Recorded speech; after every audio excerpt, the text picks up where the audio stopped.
Morning mga kababayan, nandito po tayo ngayon sa San Jose, Cebu City. By the way mga kababayan, magko-comment po tayo tungkol dito sa investigasyon ng mga drug smuggling. Ito nabubuhay na ang mga iba't ibang investigasyon dito sa ating bansa mga kababayan.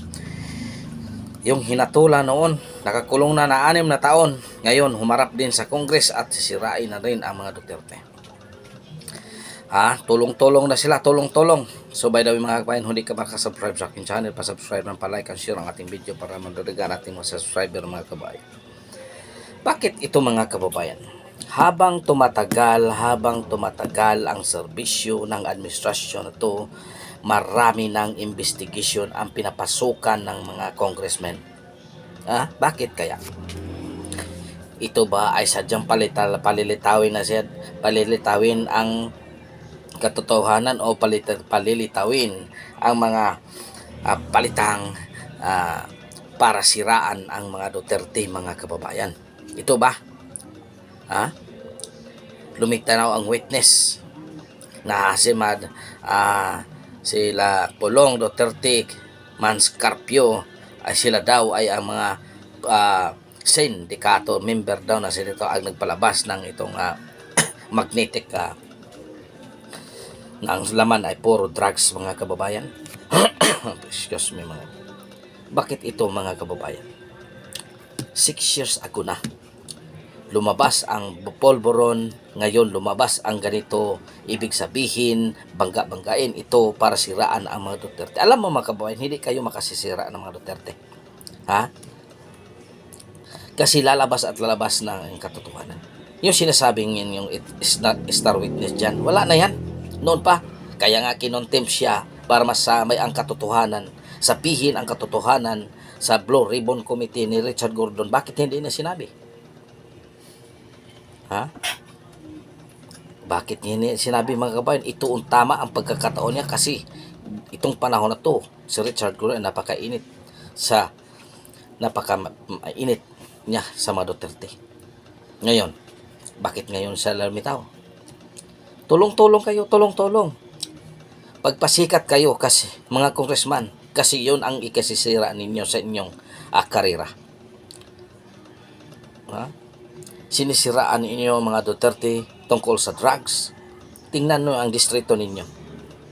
Naghitak na ang drugs mga kababayan. Tingnan nyo ang mga distrito ninyo. Baka akala nyo safe pa kayo maglalakad ng gabi. Hindi na kayo safe maglalakad ng gabi mga kababayan. Yan ang totoo. Yan ang totoo mga kababayan. Hindi na kayo safe maglalakad ng gabi. Kasi napakarami na. Di katulad noon ni Pangulong Duterte na sinasabi niyo yung sila ang may pakanan ng mga drugs. Hindi mga kababayan. Kahit anong oras maglalakad ka sa iskina ng syudad, walang tao kang makikita. Walang taong nagiinuman, walang taong siga-siga.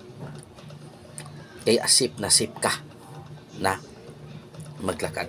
Ngayon, try nyo congressman maglakad kayo sa inyong distrito na walang nakikilala sa inyo. Tingnan natin. Baka rugby boy lang ang papatay sa inyo. Noon, doon sa Carbon, rugby boy lang. Maglalakad-lakad ka doon, hindi ka kilala. Dodoslakin ka lang ng barbecue stick. Yon ang katotohanan mga kabayan. Ngayon ilabas nyo na. Inimbestigahan nyo na ang mga drug syndicate. Sige pa dayon kasi yun ang ikahapi ninyo. Tingnan natin sa eleksyon kung mananalo kayo. Sinisiraan nyo ang mga Duterte tapos ngayon. Mga kababayan kong Pilipino. Titingnan ninyo ang sa inyong distrito kung sino talagang congressman na tapat ng nagserbisyo sa inyo. Hindi serbisyong pampolitiko lang ang siniserbisyo nila, kundi sa inyo talaga.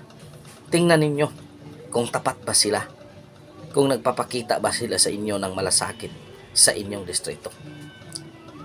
Iboto ninyo yung taong karapat-dapat na talagang nagmamalasakit sa inyo, hindi yung taong nagmamalasakit sa isa lang politiko.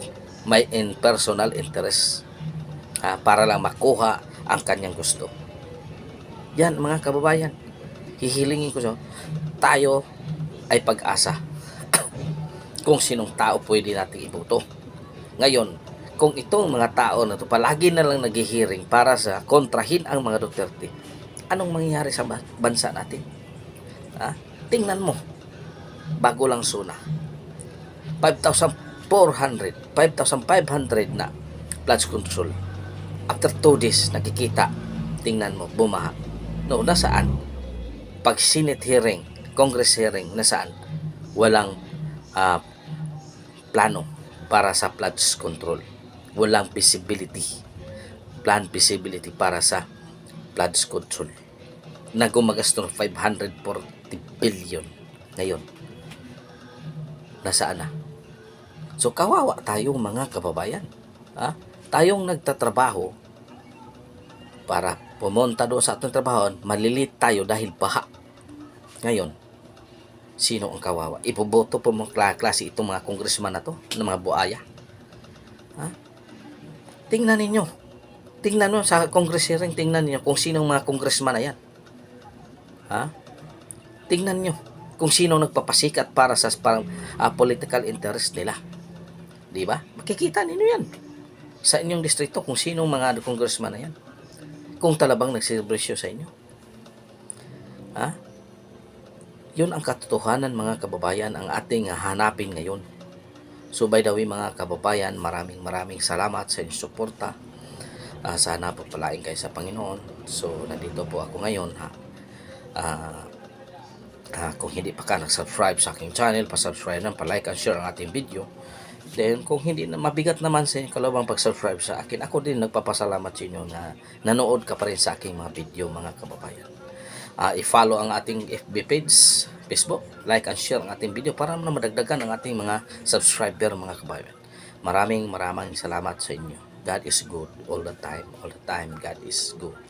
Pitching your kaninyong tanan mga kababayan.